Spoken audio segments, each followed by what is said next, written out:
What's up, everybody? What's happening? This is TikTok, right? Yep. It's TikTok. How come I never know what's going on? What are we doing here? It's because you're in your 40s. Power projecting? That's what happens. I'm getting old. I'm officially getting fat. in my Mark, okay. 30s, and I don't know what's going on either. I got to ask apart. you this, man. I got to ask you this.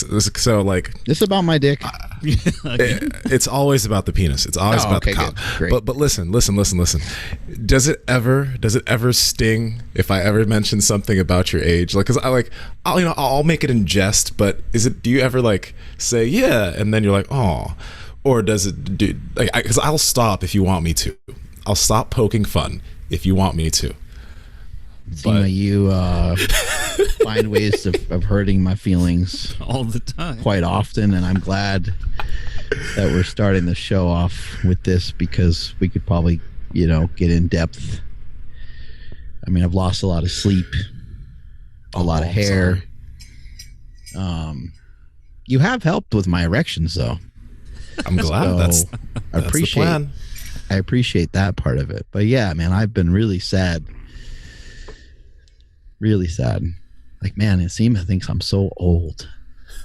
I don't know what to do about it. And then I'm like, you know what? I think if I miss or something, then I'm really fucked. And he's pretty tough and pretty strong. And then he'll probably just break my ankle. And I'll be walking around even older than I already am. So, yeah, I've been just really licking my wounds about it. But I'll make it through. You don't have to stop. Builds character. Okay, good. Just handle it like a female hyena handles a male hyena, Just like right. Just taking it. just take it. Just take it. Speaking of getting older, it's important, for a lot of people that listen to the show, but not just people that are getting older. But for some of the people that are getting older, you might want to get your blood work checked, and might be something where you can get your blood work checked out, and maybe your shit wasn't working the way that it used to when you were younger. Maybe you need a little testosterone boost, and you can have the people at Merrick Health test your blood. Not only test your blood, but interpret it for you. And they are not just testing your cholesterol. They're not just doing a lipid profile. They're doing a comprehensive panel that can give you the information that you need to get jacked and tan. So you might want to look into what they have going on over at Merrick Health. Absolutely. And a mutant like Nsima, seems like everything is definitely in order. But after you got your labs done, they did have recommendations for you. What were they? Did we lose Nsima?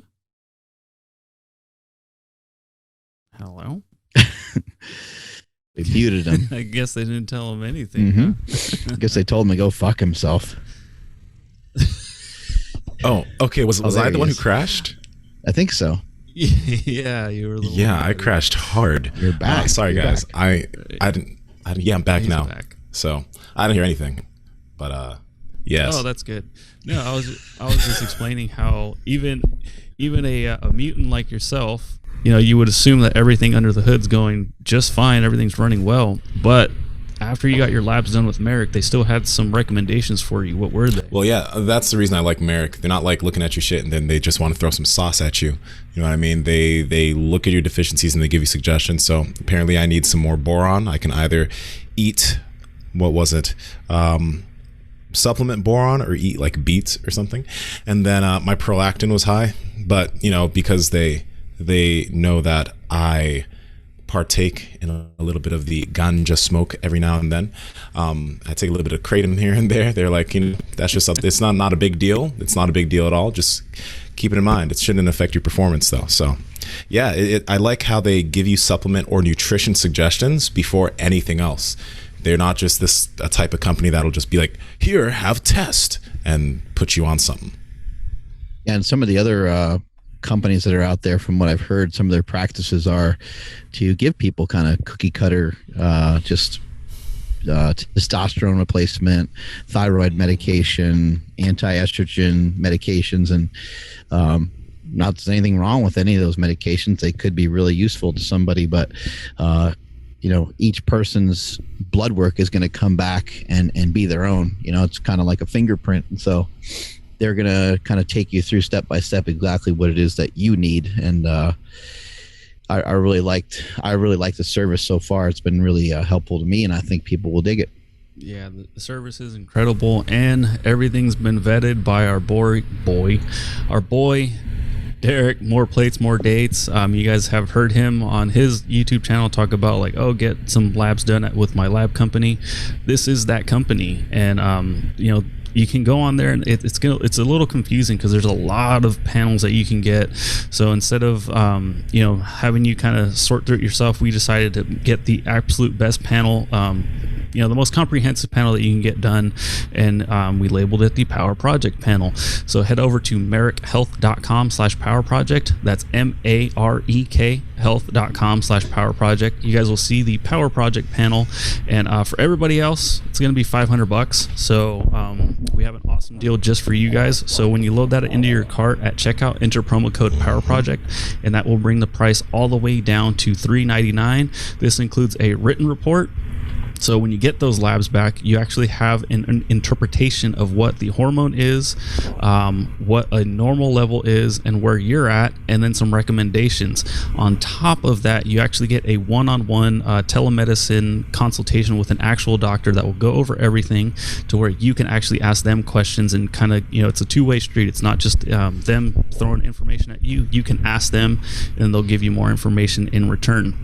Again, marekhealth.com/Power Project. Make sure you use promo code Power Project, whether you get the male or female panel, to receive that $101 off. Links to them down in the YouTube description, as well as the podcast show notes. marekhealth.com/Power Project. Did you say free 99? No, I'm joking. It's not free, guys. No, not but quite. You get a good discount. It's amazing.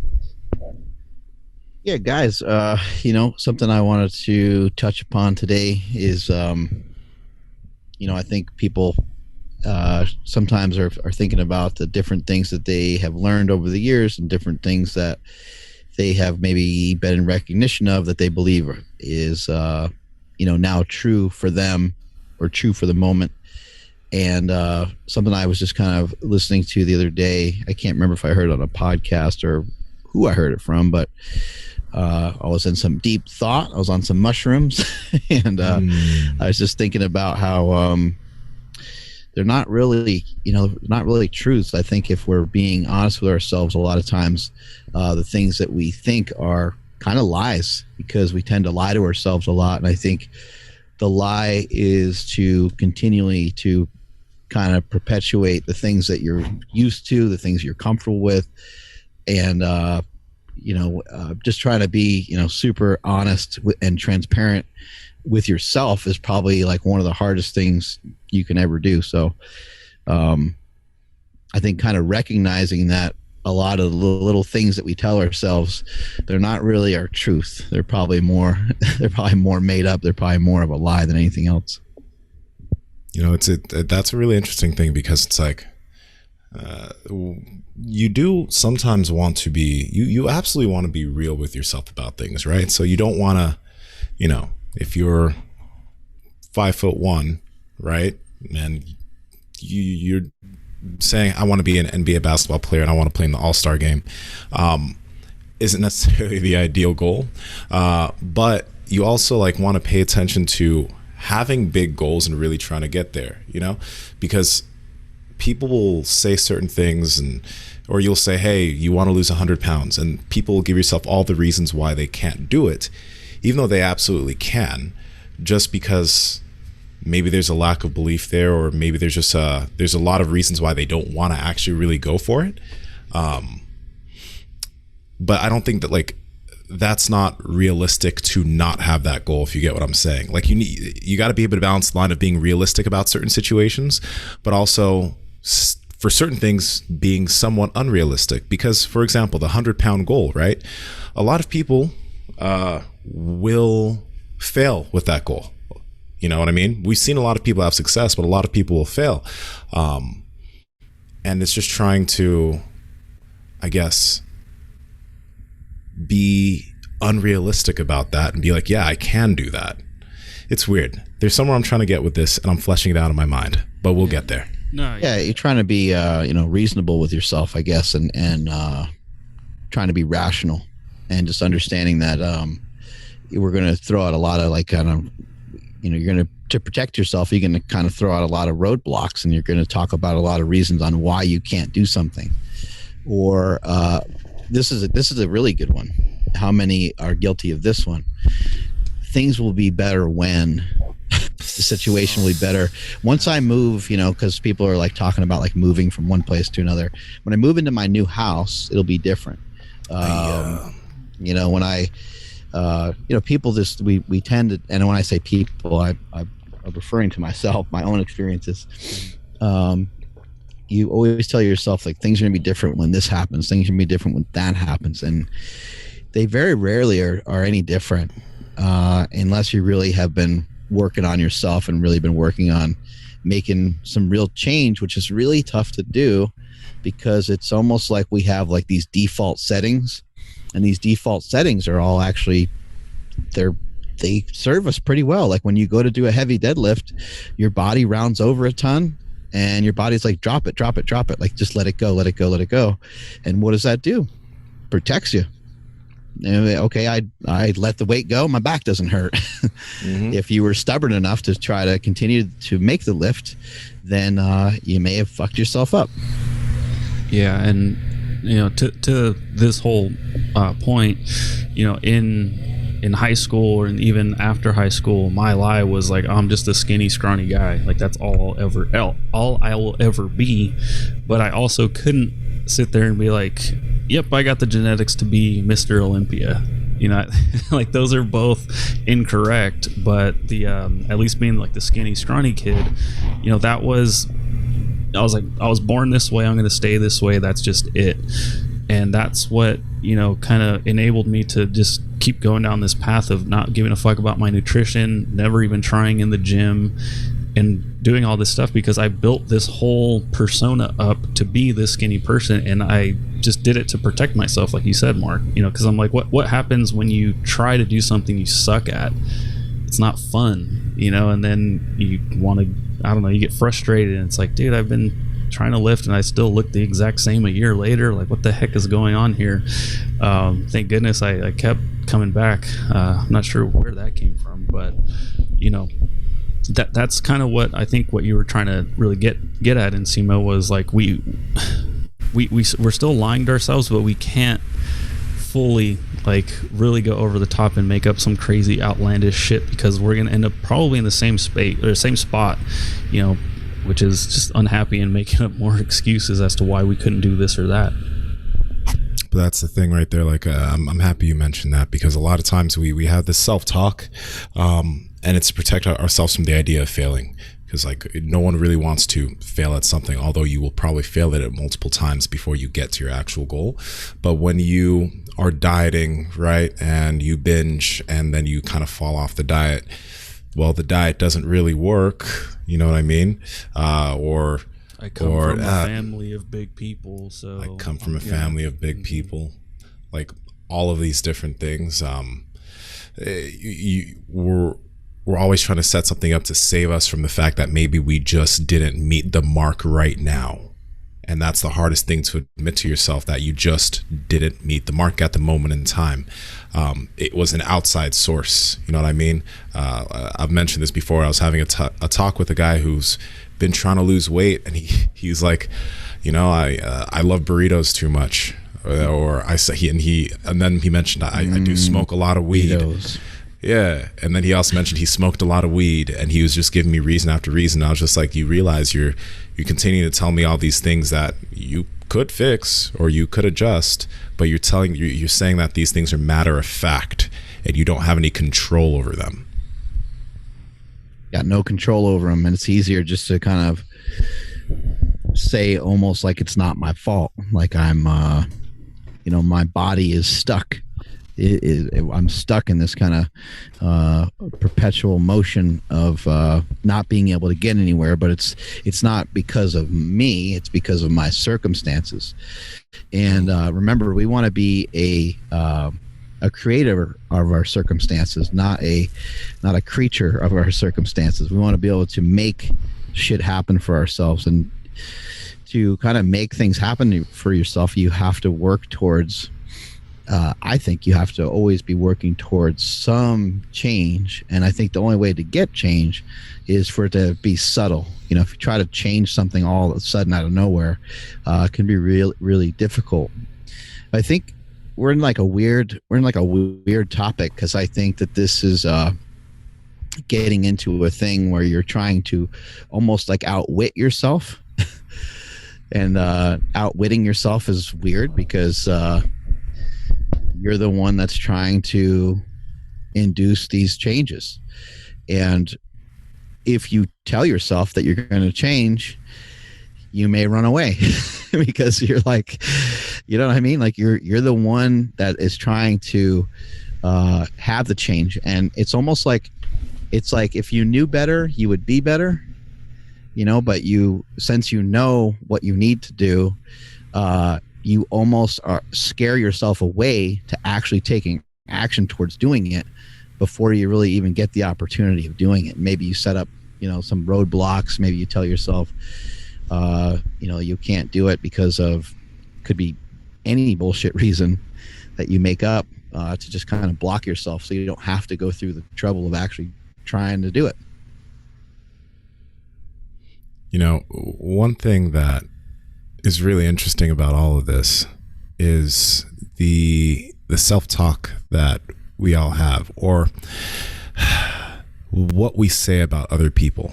Like, one thing that I hate is when I hear people say people can't change, or you know, because I've heard, there's a lot of people in my life that I've heard say that, and it's probably maybe because of their personal experiences with other people, but it could potentially be their belief in themselves. Because when you say something about other people, you got to realize, if you say that, then what do you think for yourself? If you say people don't and can't change, what does that mean for you? Right? Like you putting something on outside people will also make you put it on yourself. That's why I don't believe in that idea that people can't change. I truly believe they can, because I'm changing all the time. And if I ever did believe that people can't change or people can't evolve, then what does that mean in my belief for myself? That means I'm also saying I can't do the same thing. And I see this so much in fitness too. It's like when I see these young guys saying guys can't gain that much muscle, or people can't be that lean all the time, or people can't do this, you're automatically saying that they can't, so you can't. Even if that's something that you want to do, well, that's not something that people can do. So automatically you're telling yourself you can't do it. You've blocked yourself from being able to even achieve said thing. Absolutely. There's so many things you can change. It's unbelievable, and things can change really quickly. I was just thinking about this the other day, like when a certain team leaves an area and they go to another area. So like the Raiders, you know, the Raiders were the Oakland Raiders for a long time. I know they were in LA and now they're in Las Vegas. People can attach themselves with that team. They can be so excited about that team, and then that team leaves and they just boom, they to change their beliefs. Like, I'm not a Raiders fan anymore. It's like, well, how, you know, how come? Some people stay loyal to it or whatever, and some people in Vegas will grab a hold of that team, and now they'll love that team when maybe before they loved the 49ers or whatever other team. So it's interesting. There's like things that can change really, really quickly. You can all of a sudden just kind of whatever your value assignment is to those things, you can make changes pretty rapidly. It's super apparent when a player gets traded. Right. I'm having a hard time. I think his name was Johnny Damon. He played for the. I think he played for the Yankees, or he played for. So he went from either the Yankees to the Red Sox or the Red Sox to the Yankees. Oh, okay. And he was like the most hated player on the Yankees. Right. All the Red Sox fans hated that cocksucker, you know, like right. he got traded to that team, and then all of a sudden it's like he was the greatest thing ever.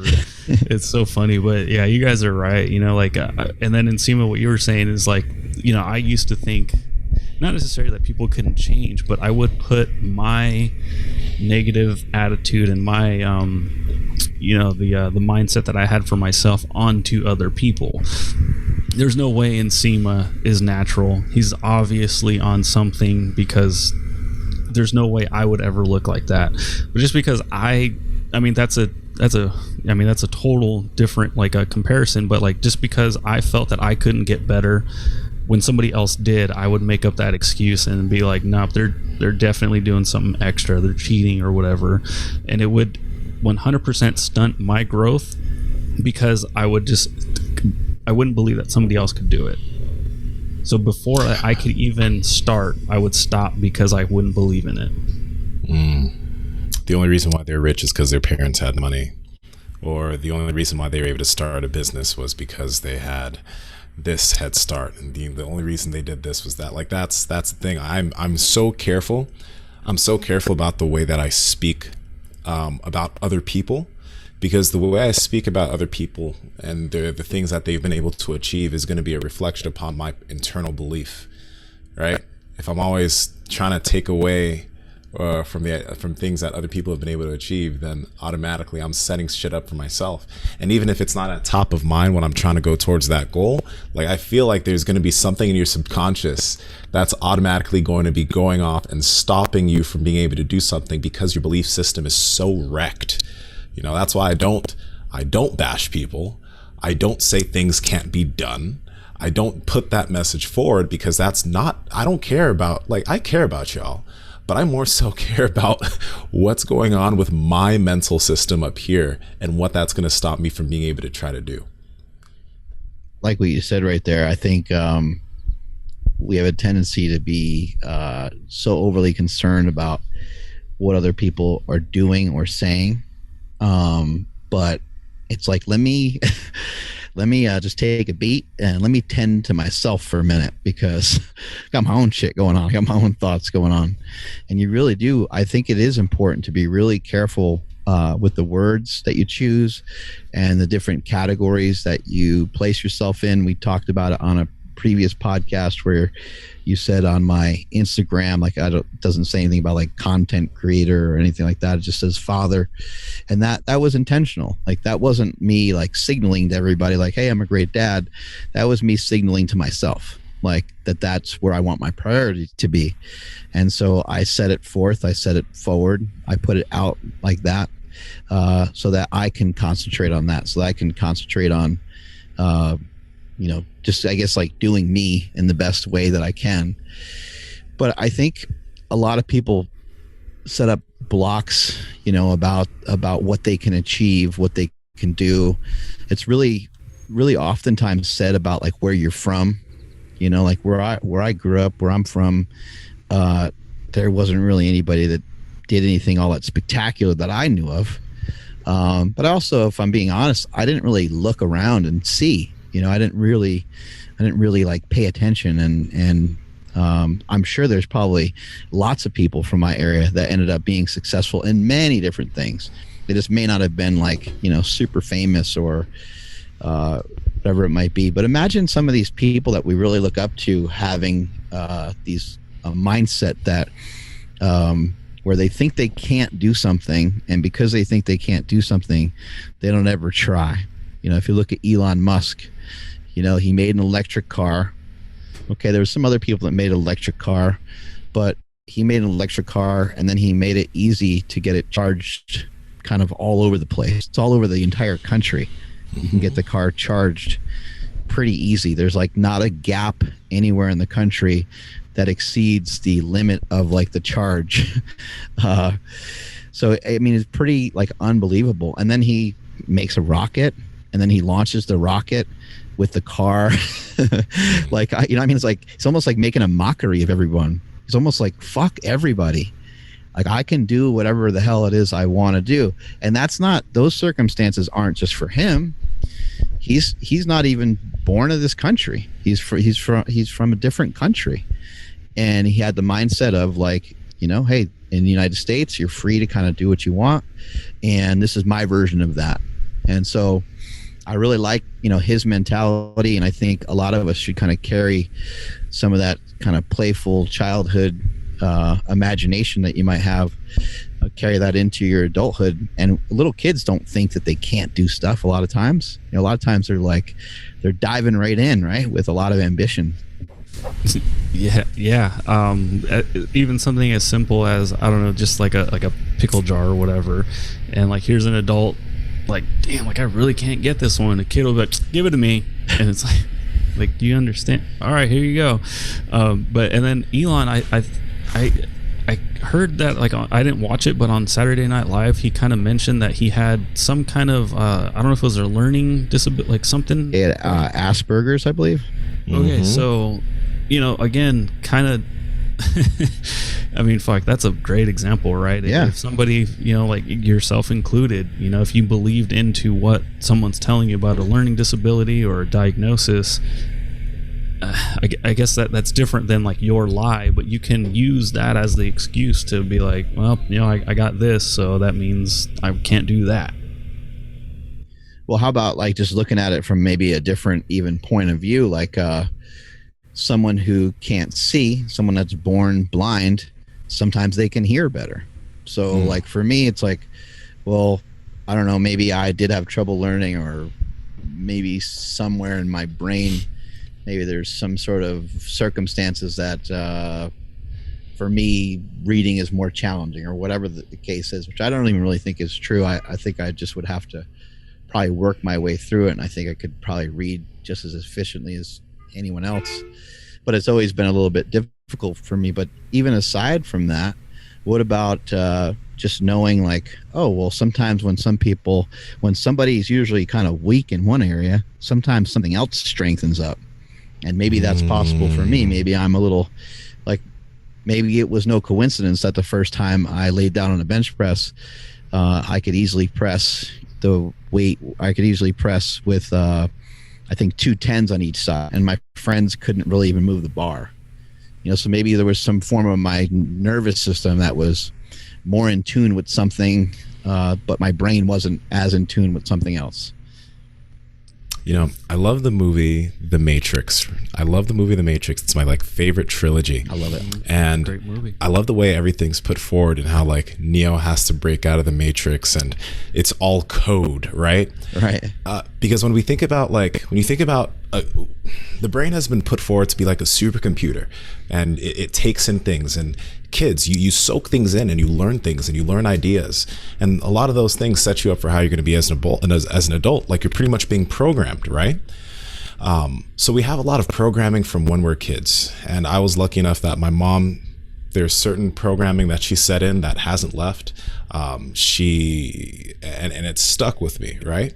But there are also certain things that I had to try to reprogram when I became an adult. And I think that we need to really look at ourselves that way. Because, like, for example, having no dad, some people will use that, set that line of programming and say, oh, because I don't have a father, this is why I do this is why I am this is what's going to limit me here. But other people, like, take that line of programming and they will literally just shift it, and they'll take ownership of that, and they'll figure out a way to fill in that hole that they didn't have. You know what I mean?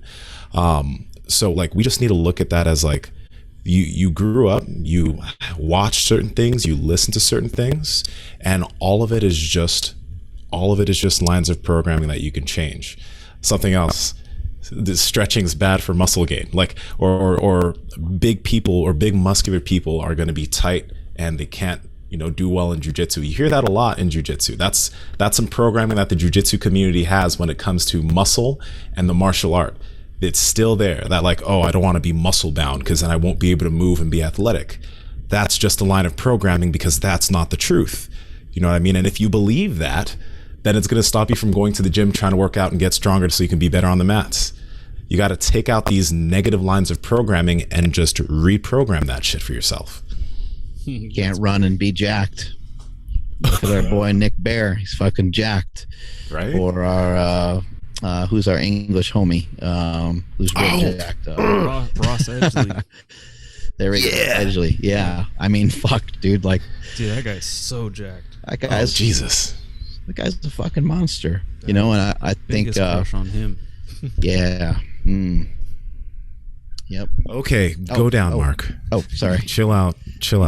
Yeah, sorry about that. Anyway, we should move on to something else because I got a little flustered. My bad.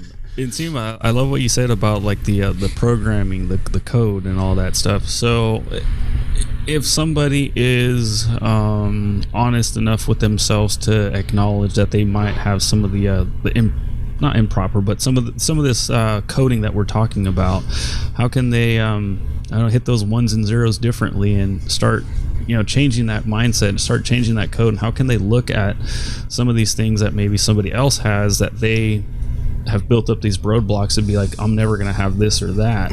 What can they do to get started on changing that code? Bro, like you gotta change the inputs to the fucking computer. You know what I mean? Like, I think a big part of people's fucking programming and coding is the things that they watch, the people that they follow on social media, the people that they have around them. All of these people have an input in terms of the way that you're personally coded. So that's why I pay so much attention to those things. That's why, like, I don't keep, like, I there's a video that I talked about how I literally have no pessimist friends. Pessimists being people that literally just they think that the worst thing will happen and they believe the worst thing will happen, right? I have no people in my life that are I don't know. Like, I really don't. I don't keep those people close to me, man, because that programming is going to get in you, man, and you'll start looking at things that way too. So you gotta pay attention. Are the people around you, are they positive people? Do they pay attention to their things? Do they have good habits, right? And if those people that are closest to you don't have that, understand that you're going to be a reflection of that in some way, shape, or form. You're not just going to go through life unaffected. It's gonna seep in, and it's gonna rear its ugly head in certain things you do and actions you take. So I'm so careful with that. I started muting people that would post shit about having to work on a Monday being a bad thing, because I just didn't want that shit in my life anymore. So if you've ever posted that and I'm not liking your shit, that's why. Call him out, Andrew. Call him out. Yeah, some of that stuff is so stupid, right? I think sometimes we're thinking about like reprogramming, because we're thinking about like, oh, I need to kind of work on that. But I think for a lot of people, I don't even think it's reprogramming. I think it's just programming, period. I think this information is kind of like new to you sometimes, because I don't even know how we end up with our biases. I don't know how we even end up, like, a lot of times they're not our own decision. A lot of times they're things that we've seen. A lot of times they're things that we have been exposed to. A lot of times, like, our ideas aren't uniquely ours a lot of times, and when you're a kid, a lot of these things are things that you like borrowed or been renting for a long time, and you've been kind of riding these things out forever, and you may not have ever really questioned them before. I mean, what about when you get old enough to think about religion? I think this happens to most people, where they're like, okay, I'm kind of out on my own now, and I get to actually think about this a little bit more. I don't, my mom's not going to beat my ass for, saying like, I kind of wonder if there's a God or not. Like when you're young and your parents are trying to have these influences on you, sometimes they're not very rational about those things, and they won't even allow you to even question it or to even ask questions. You don't talk that way. Or my parents weren't really too crazy that way, but I know that for some people, it is that way. So I think sometimes we're going through life off of like borrowed stuff that we got from our buddy, borrowed shit that we got from our grandpa or our mom or dad, and we just never really sat around and really truly given it our own thoughts, and never decided like, hey, you know what, I think I believe. I mean, you ever have someone kind of mention something to you and you're like, I don't really have thoughts on that at the moment, because you just haven't ever really thought of it before, and you kind of feel dumb. Or you're like, I kind of need to get back to you on that, because I need to actually like think about this more, because I've never really gone down that rabbit hole. So I think it's not necessarily always like, sometimes there are things you got to work on and just completely change and reboot and get an update. But other times I think it's just flat out just programming yourself for the first time. I think even just admitting that, like, hey, I got to get back to you on that, or what, you know, I mean, you probably use whatever terminology, but you know, I perfect example. My uncle I was just telling him, like, I want to put some cement down, move the shed over, blah, blah, blah, do all kinds of shit that I have no idea what I'm talking about. And he was like, oh, no, you should do this. You should put this down, like this, blah, blah, blah, down. You should do that, da, da, da, down. You should do this. And then you can just blah, blah, blah. And I'm like, just staring at him, like, you know, and I thought about it like, man, I could probably just nod my head and be like, oh, yeah, that's a good idea. But instead I was like, I have no idea what the hell you just said. So can you explain what this first like compound is and what this and that is? And it was just funny because I was just thinking like a lot of dudes wouldn't be secure enough to be like actually I have no idea what you're talking about. Can you please explain what you're meaning? Instead of like, oh yeah, that's a good idea, but instead I'm going to go do this and that. And that's a little bit of a, you know, different topic, but that's what I was thinking of when you said, Mark, like, you know, I'm not sure. Let me get back to you on that. Because, yeah, I would just imagine that a lot of people that might be, you know, kind of that we're talking to right now about this whole, like, wrong programming and stuff might also not be willing to admit when they don't know something like that. You know, that's another step for another day, but that's where my mind went to right now. I think I agree with you. The big thing that I think a big way to go down this rabbit hole is to ask yourself why you believe what you believe. Like, growing up, you know, like, I mean, I grew up within the Christian faith, right? But it took me a while to really start questioning why I believed certain things, you know, because it's rough. And the religion rabbit hole is rough because it's like when you go into church, everyone around you believes the same thing. Your parents, which you see as authority figures, believe the same thing. Your cousins, aunties, community believe the same thing, right? Then within your echo chamber, you then are like, all of these people believe this, so this must be correct. But then you start questioning certain things, and immediately once you start questioning certain things, if you're young, everyone around you is like, you're wrong. Everyone, not just no one's like, oh, let me entertain that idea, and everyone's like, no, this is the way. Like, there is no other way. You're dumb, you're 7, shut up. Yeah, just you know what? And bad things are gonna happen. It's like, say that, right? All liars go to hellfire. I remember my cousins told me that one day. I was like 8. I was like so scared. I'm like, I don't want to go to hell because I was lying. No. But that's the thing. It's like, you should really start to analyze these things that you have such strong beliefs about, and maybe go out of the box and maybe let's talk religion for a little bit. Go see just go, why do Jews believe what they believe? Why do Buddhists believe what they believe? Why do Muslims, what is it about their belief? Because like, there are millions and billions of people within these other things, and they are also so gung-ho believing that what they believe is correct, right?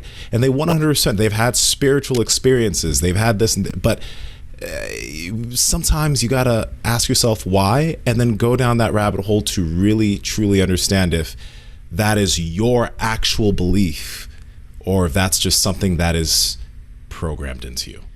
Yeah, I heard a really cool quote, and it said the difference between an atheist and someone who's very religious is one God. I thought that was pretty amazing. You know, religion is, you know, it's just a whole other thing to like jump into, but I've always been amazed by like, you know, somebody grew up in a different area, they grew up in a different culture, and so they are born into having different beliefs. And am I supposed to believe that those people are just wrong? Like they because they weren't born into being Catholic, or they weren't born into being Christian? That kind of stuff is kind of hard for me to understand. That seems like really just kind of unfair and kind of fucked, you know, if that would be true, that because you don't believe in this one particular God, that you're somehow more in trouble than, if it's odd. It's very, very odd. But, I think people can really grab a hold of what we're saying here by us kind of, talking about how religion can kind of play into this idea of like you got kind of programmed to believe a certain thing, and you can work on changing that, or you can work on determining what you feel is in your best interest. One thing about religion that I heard more recently, which I thought was kind of helpful for me, was which is kind of hard to say this way, but just understanding that just understanding what the overarching reason for religion oftentimes is. It's just a way to help people deal with life a little bit easier, and whether it exists or doesn't exist, that's up for people to kind of determine on their own. But it's a form of irrational thinking, and from my perspective, just because it's a way to make everything else a little bit easier to understand. A way to understand, like, just, I don't know, all the different weird things that happen in the world. It makes it a little bit easier to understand and kind of displace some of theories of evolution and some other things that we now at least seem to have better understandings of. Yeah, absolutely. And I guess if we want to change the from religion to something else, we can talk about like the families that are like, hey, like, we're broke, we've always been broke, no one's really ever went to college, so you're probably not going to go to college. And so right. These same programs these same ones and zeros are programmed in somebody, and they can't escape it, because that's what mom said, that's what dad said, that's what the cousins said, that's my brother's doing that already. And it is hard to break out, but yeah, you gotta kind of change that code, change the inputs, like Nsima said. Let me give you this example. My mom was a single parent, but growing up, she did all the things she could to have me see strong men in my life. And not only that, she she put me around functional families, right? Functional nuclear families with a mother and father in the home. And one thing that I was having a conversation with a friend, and she was mentioning how like she growing up, she never really saw I guess healthy relationships, right? So if you're someone who's, let's say that you are potentially having those types of issues within that realm, maybe you need to try to find a way to find people with, every relationship has a problem, but find people with that, and maybe see what's going on here, or pay attention to podcasts with people that have that, and maybe see what's going on here. Because a lot of people, like, you'd be surprised, a lot of people have gone through a lot of life without seeing any functional relationships. And then what does that build into their programming? Functional relationships don't exist. Good relationships don't exist. That's a pipe dream. I know a lot of people with that actual viewpoint, and I know that's absolutely not the truth, because I've seen so many, and I understand how that works. So I'm like, no, right? Because I searched that out, right? So you gotta pay attention to those things.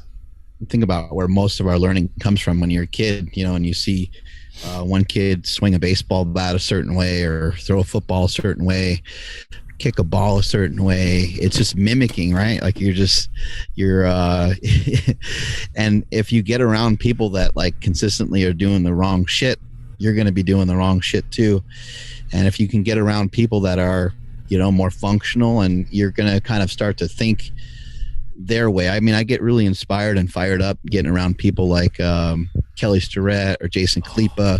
When I get around some of these guys, it's just a breath of fresh air, because they're talking about they're thinking and talking about often, and Sean Provost thinking and talking about the things that they can do and the things that they're going to do. And it's really rare to hear those guys talk about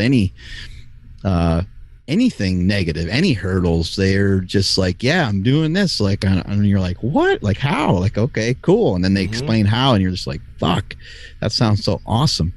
But the last thing those guys are going to really tell you about. They're like these roadblocks.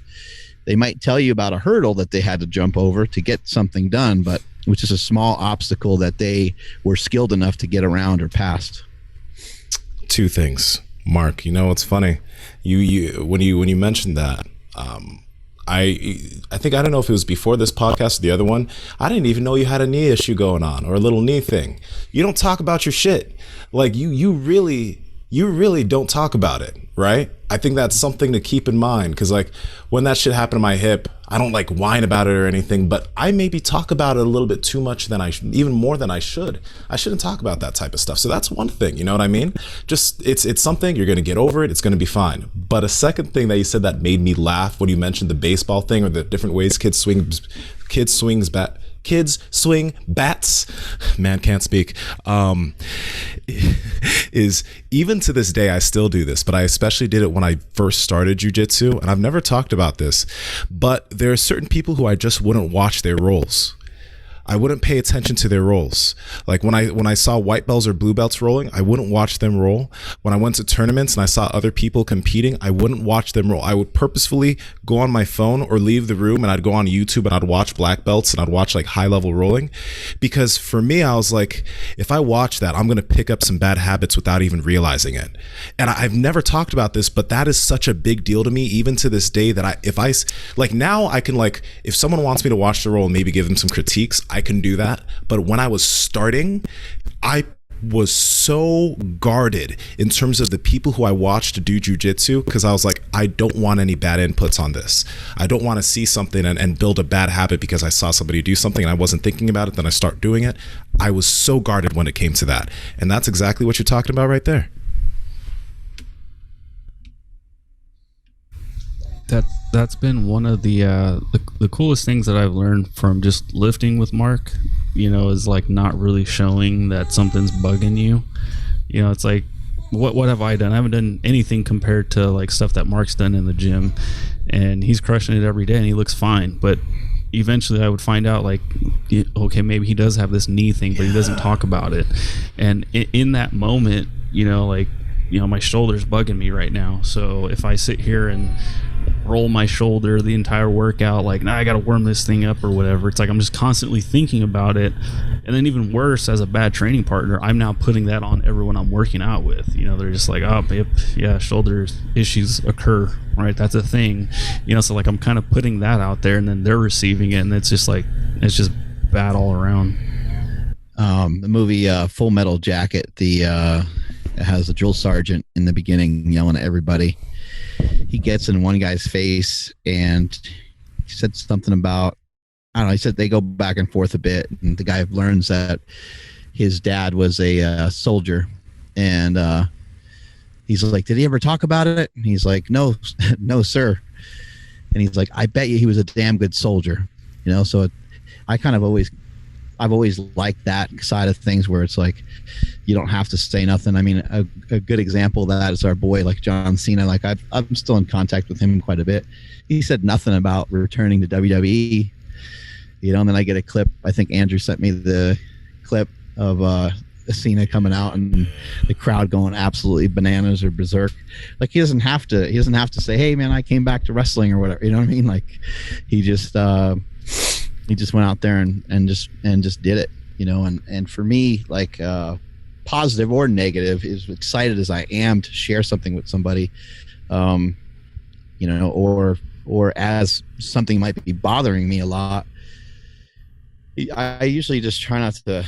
I mean, the only place where that stuff is reserved is mainly for my wife, you know, and we both bitch and complain. It's like kind of just part of us being together in this world. We get to kind of complain together, and then we kind of settle each other into a spot of like, hey, there are probably things that we could do to make those situations better, but we also just will let each other just complain. That's awesome. I'm curious, Mark. Oh, go ahead, Andrew. Go ahead. No, I was just gonna say I'm almost like, you know, the opposite. Like I'll let the negative talk creep out, and anything that I'm positive about, I'll kind of like keep that for myself for some weird reason. I'm not sure where that comes from. That's probably from me being formerly pessimistic, kind of guarding myself from things like giving my hopes up. But then also when things do go right, because I was like almost expecting the negative to happen, like I'm almost like unable to celebrate that positive outcome or whatever. It's just really strange. I don't know. I haven't really thought. My wife knows me as being the biggest baby complainer person in the world. Really? Really. Mm-hmm. That's actually very interesting. There's two things. I was actually curious, Mark, you know how like you've gone down this like personal development rabbit hole, right? Does Andy do that? Like, or does she pay attention to like stuff in that realm that much, or is she just so locked in as a human being that she's like, I'm good? Andy is an alien. She I don't know. She doesn't I'm sure some of those things would be useful to her. Might be a little helpful to her, and she learns them through me, but she just she doesn't care. Just like what she's got like extra time on her hands, she's gonna like be on Instagram looking at like fuck Jerry, like she just likes to laugh, she likes to just. So I find it amazing to be married to somebody who I think is so brilliant and so smart, and then she's just doing the stupidest shit all the time. Like we're on the plane and she's just sitting there dying laughing. She's watching like 30 Rock, and there's just like I don't remember what the scene was that was going on the TV, but she's always watching like dumb stupid shit from like the 80s or just mind-numbing mindless reality TV shows. So I'm kind of baffled by her, but what I've learned is just do your best to be as good as you can at certain things, but also mix in some time to like not take life too seriously. And I was gonna also this is one thing I wanted to ask you guys. And Andrew, it goes to your thing where you mentioned like sometimes maybe some of those negative things will creep out, but the positive things won't. I think that there is a strength to, if you have a goal, you voice that goal to somebody, or you voice that goal to people, or you voice that goal potentially publicly. And I know there may be there might be a danger to that if you don't always reach the goal. But when it's out there, like I think it's personally a little bit reinforced.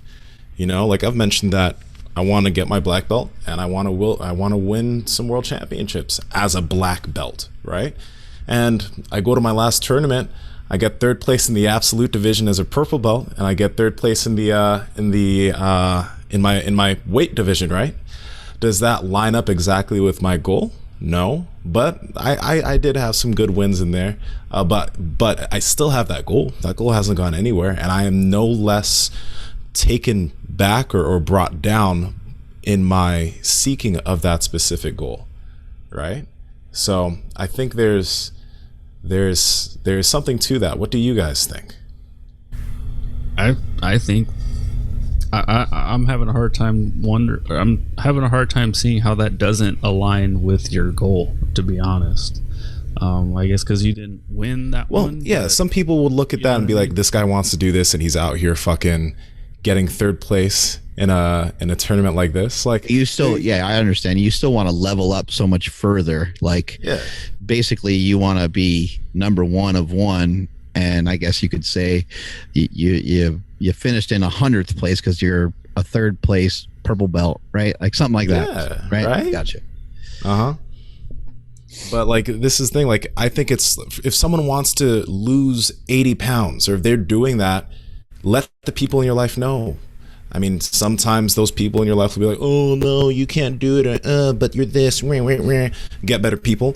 But I do think there's a strength in like letting the close people to and maybe letting some other people know, hey, I'm trying to lose a bunch of weight, or I'm trying to get myself to a bodybuilding stage, or I'm trying to get this job doing this, right? Put it out there, because I feel that like it's not real yet, but now it's known. And it gives you a little bit more reinforcement towards like, hey, you said you were going to head towards that. You said this is what you were going to and wanted to do. So you better keep fucking doing it. It's like, if you don't mention it to anyone and you just keep it to yourself, that it's kind of like, if I fail at this, well, only I know I failed. No one else knows that I failed at it, right? So you kind of save yourself that, not just from you save yourself the heartache from yourself, but you're like, now this embarrassment, I'm not embarrassed to the community. You know, they don't see how much of a failure I am. Everyone fails. Everyone sucks. You know, like we all suck at stuff. We all mess up. We all make mistakes. We all fall short. We all have, you know, for me, like a lot of times someone will say, oh, what are some of your failures in business? And I'm like, I don't have any.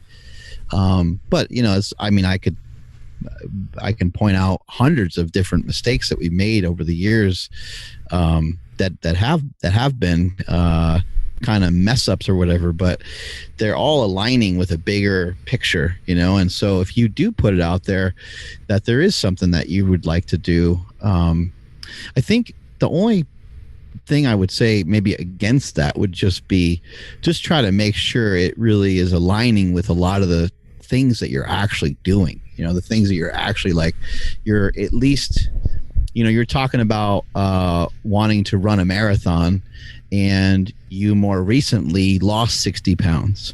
And now it seems like that could be a thing. So you just lost 60 pounds, and now you started walking, you started to be more active, and now you got this goal to run 26 miles or whatever it might be.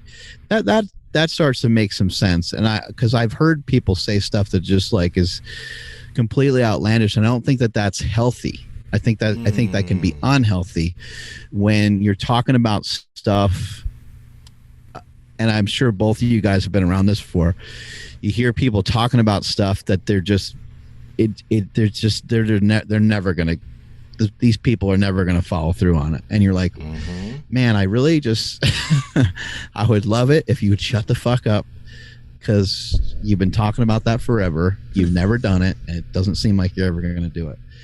And so I think just as long as like there's a little sign that you're like heading in that direction, then I agree 100%. Put yourself out there, and you know, take that before picture type of thing. You know, take that before picture, post it before you even fucking think about it. Just get it out there. Yeah. When you put yourself out there, it just, I don't know, it's definitely more motivating. And then, yeah, you're right. You don't want to say, I want to lose X amount of weight, and then the next thing you do is you post a picture of like a huge like cheat meal, or I guess it wouldn't even be a cheat meal at that point, right? It would just be what you ate that day. And if you had posted the before picture saying like, hey, I'm on this journey to lose whatever, you know, 50 pounds over the next year, or whatever it is, and then you post, you know, like, donuts on a Saturday, what's up? It's like, you fraud, like, get out of here. That would actually make for the greatest Instagram ever.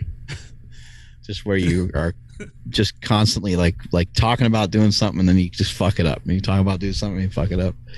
I think there's Tim Dillon. He listens to some podcast that he's like completely obsessed with. Tim Dillon's a comedian that has been on Joe Rogan a bunch of times.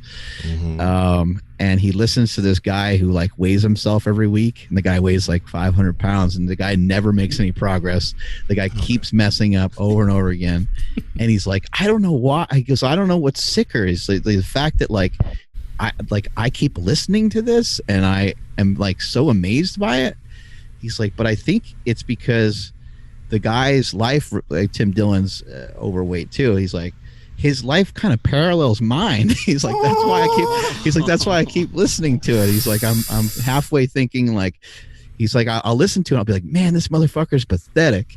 And then he goes, I'll hear my kind of self say that, and I'll pause and go, that motherfucker's just like me. I was like, damn. That's great. Ouch.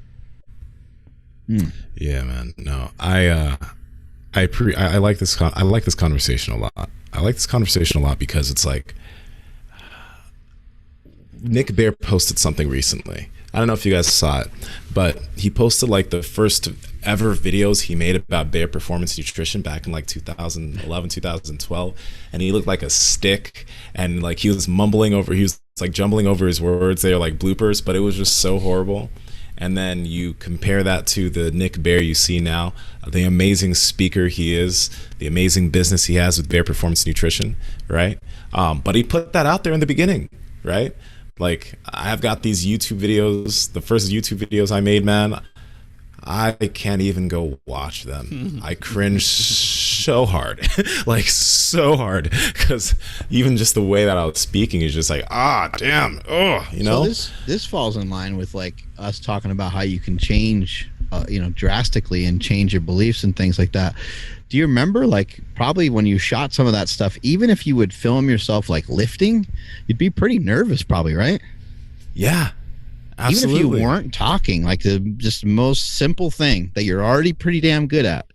I mean, and it seems like you've been pretty big and jacked for a long time. So it's just so silly, these things that we attach to. Man, I shouldn't shoot that. My arms don't look that good. Like, I don't know what I'm talking about, training arms. Why did I even, what am I even doing? And it's cool that we at least got somewhere along the lines had enough confidence to even just get started with any of it. Exactly. And I think it's so cool that we have the technology to see that shit. Like, you can go back, Mark. I think I didn't get to actually watch it, but I saw it in the media room where it's like you and John Cena and your brother, like you guys were in a wrestling thing together, right, in an event, right? Like, you can go back, you can see that stuff, and you can see how far you've been able to progress and change and advance, and it's pretty crazy. Like, even when you guys brought me onto podcasts with y'all a few years ago, the initial thing in my head is like, I don't know how the hell I'm going to talk about anything for an hour or 30 minutes, right? I didn't really believe that I could do it, but what it forced me to do was just learn more so that I can bring something better to the table over some time. I was part of a documentary for the Discovery Channel on professional wrestling, and me and John were on it, and we were like cutting wrestling promos and stuff. It was just brutal. It was hard for me. I just wasn't, it was challenging for me, so I had to learn it. It took a long time to learn it and get used to it. And John, I think, John, like, he just practiced it. But in addition to that, he was just gifted at it too. And, he took off like a fucking rocket.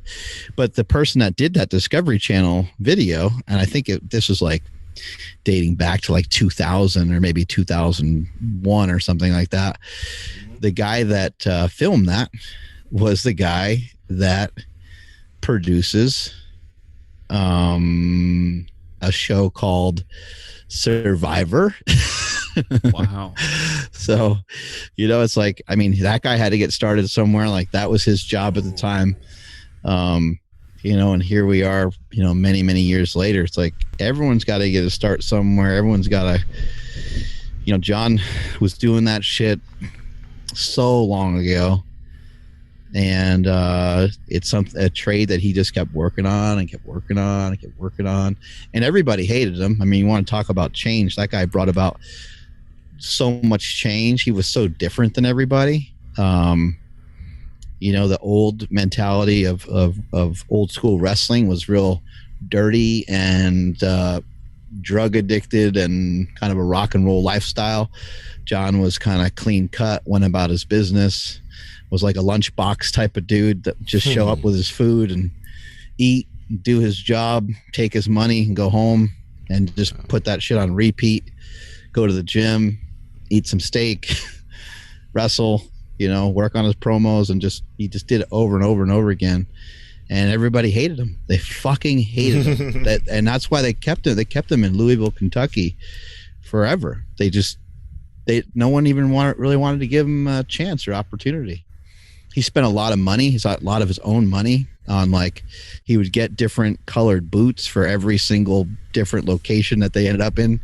Like, if they were in Michigan, he would be wearing like the Michigan Wolverines colors and shit like that. Like, he went through all these kind of crazy things to do it. And when I say they hated him, they fucking hated him. Like, especially the top guys, because they were threatened by him, because he was fucking 6% body fat and jacked like a motherfucker and could talk on the microphone and everybody was terrified. They knew he was coming through, and there was nothing they could do about it. But they wanted to try to be the keepers, and they wanted to try to keep him out, but they just couldn't hold him back. He never, and that's why when he says, he's got his thing where he says never give up, you hear kind of a lot of people say that, but when I see that, it gives me chills and goosebumps, because I'm like, that motherfucker never gave up. Like, I saw all that shit. That's amazing. And what's the deal with the wrestlers' boots?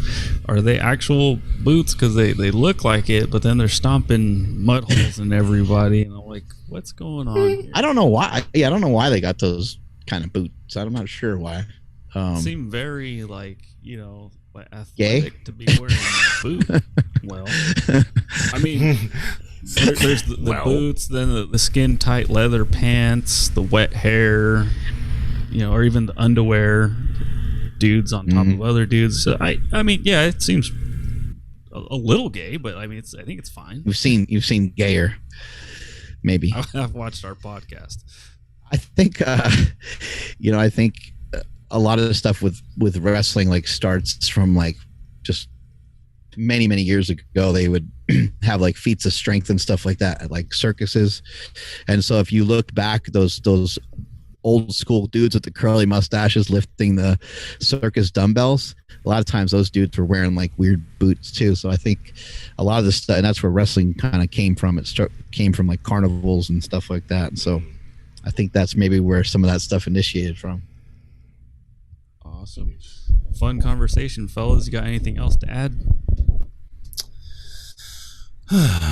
What were we even talking about? What was the main topic of this conversation?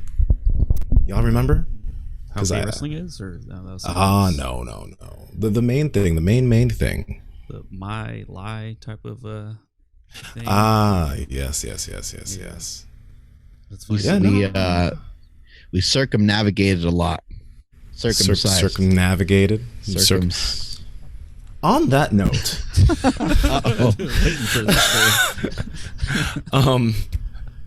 funny story actually. This is going to be quite disgusting. When I played soccer in college, that was the first time I've ever showered with other naked men. This hasn't happened before in my life. And there's a guy on our team, JB, Jordan. Jordan had a little bit of extra skin because he was uncircumcised. So sometimes Jordan would stand there just like naked, right? And he'd have some pennies. And you know where this is going. He would take these pennies and see how many he could fit into his foreskin. Oh my God. I think he got like 7 or 8 pennies. And yeah, just wild things, man. Wild things that people do. Bad hygiene. You don't know where, where that it's real nasty. Pennies have been. That's real nasty, man. It's real nasty. And Nsima's like, "Can you do quarters too?" It's like, trying to help him.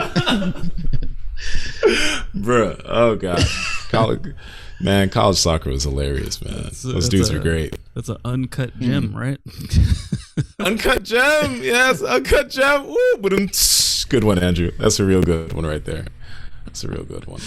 But I wonder about the morality of male circumcision. Just because, like, when you legitimately think about it, it's like, okay, I mean, not like, I'm circumcised, right? But like, yeah, I was mutilated as a kid, right. But it's interesting. I don't care. I dig it for myself. But will I do that to my son? I don't know. I don't know if I'll circumcise my son. It's all really weird. It's all really weird. I was not for it. I didn't care about. Yep. Nope. I was like, nope. That's I don't have any understanding as to why it even really started. I mean, I know it was like religious type thing, but there's a religious aspect to it. Yeah. Yeah, and then as a baby, if you don't like clean his junk up correctly, it could get infected or whatever. I was like, not snipping that thing off. Like, nope. No snippity snip. So hopefully he doesn't get embarrassed by this. Add extra, if anything. Yeah, a little. What'd you say, Mark? I said add extra, if anything, right? Add extra. Take whatever I Oh can man. All right, Andrew, take us on out of here, buddy. Thank goodness. No.